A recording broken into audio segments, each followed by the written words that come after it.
Something important's happening in Geneva in a few weeks' time. What is it and why is it important? Well, it's extremely important because cigarette smuggling is an international problem and it has to be tackled internationally.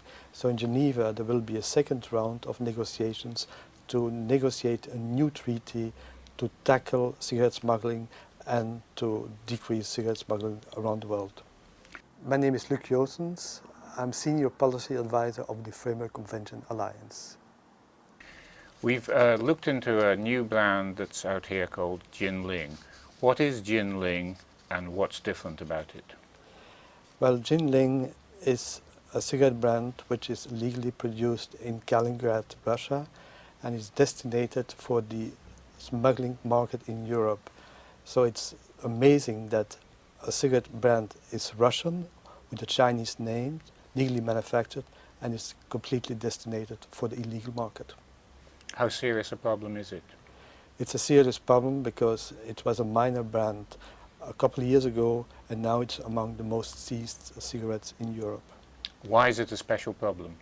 It's a special problem because it's a legally manufactured cigarette, and so we expect that the Russian authorities, which in fact ratified the World Health Organization on curbing tobacco control, and which recognize that illicit trade is a serious problem, that they should tackle this problem also.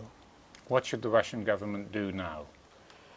The first thing is to collaborate with European authorities to see under which conditions the cigarette is being manufactured, to whom it is being sold, and how they can reduce the supply. Because one of the lessons we learned over the last 10 years, if you stop the supply, you resolve to a great extent cigarette smuggling.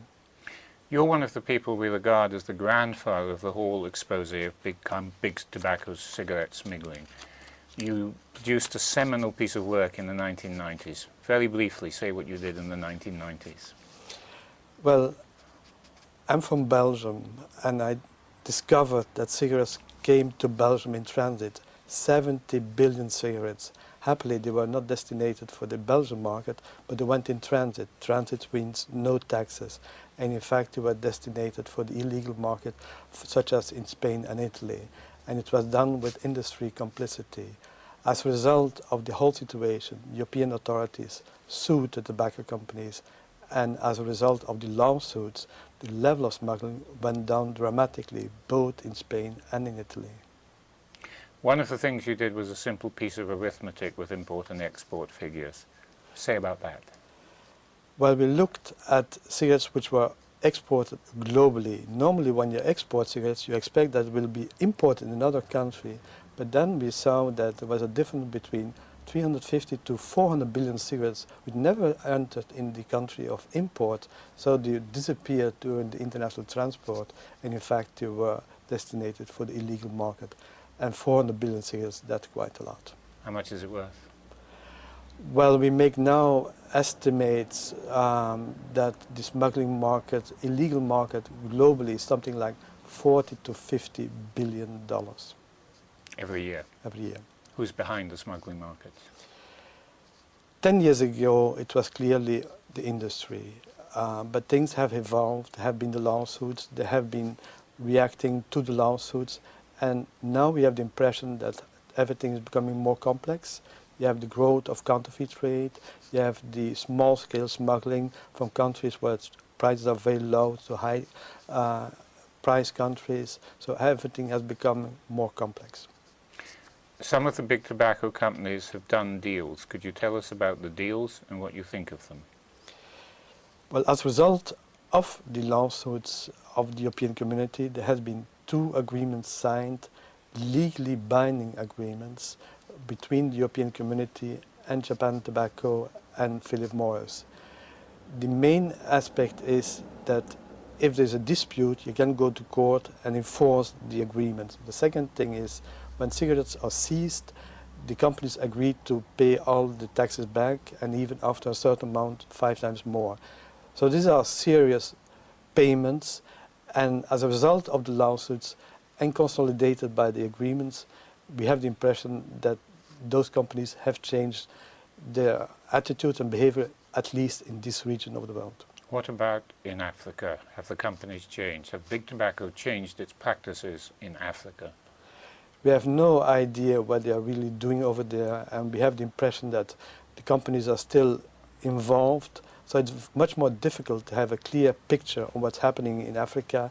So what we see is when authorities react, they change also. But when the governments are weaker, they may adapt to that new situation. Particular question, are there global tobacco production oversupply issues associated with the country of Paraguay? Tell us about Paraguay. Well, Paraguay is a country of 3 or 4 million persons, and the legal sales is something like 5 to 6 billion cigarettes. However, they produce something like 70 billion cigarettes, and it's destined in the first place for Brazil, which is a big market, for Uruguay, for Bolivia, Argentina. So it's the major supply of the illegal market in Latin America and a major concern for that region. What's the significance of China for the situation of cigarette smuggling in the rest of the world? Well, China is, in the first place, a big problem for China itself, because besides the fact that they consume 2,000 billion cigarettes, they're also producing lots of counterfeit cigarettes for the local market.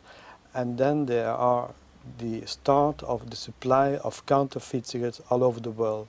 When we see, for instance, in Europe, we see that most of the counterfeit cigarettes are coming from China, and this is also true for other parts of the world. So they are the main producers of counterfeit cigarettes. Look, you've given a lot of your life to the business of fighting with tobacco companies. Why? Why does it matter? Well, I'm fascinated in how this big industry become linked to criminal organizations and been involved in so many of these illegal activities. I find it fascinating how it could be possible to be done, and certainly coming from American companies which say that they want to fight terrorists, criminal organizations, and then you see this link with these criminal organizations. I find it fascinating, and we have to do something about it.